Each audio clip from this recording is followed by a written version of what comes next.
Hello and welcome to PC Error Detective. In this video, we will show you how to copy conditional formatting in Excel. Before we start, please make sure to hit the subscribe button and the bell icon to get notified of our latest videos. Step 1. Select the cell that contains the formatting you want to copy. Step 2. Click on the Format Painter button on the Home tab of the Excel ribbon. This will copy the formatting of the selected cell to the clipboard.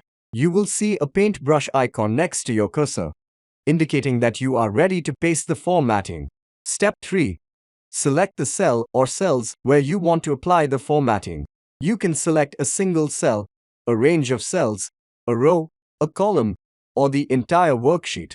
Step 4. Excel will automatically apply the formatting to the new cells. You will see that the cells have the same green fill color and bold font as cell B2. You can also check the conditional formatting rules by clicking on the Conditional Formatting button on the Home tab and selecting Manage Rules. And that's it. Thank you for watching and see you in the next video.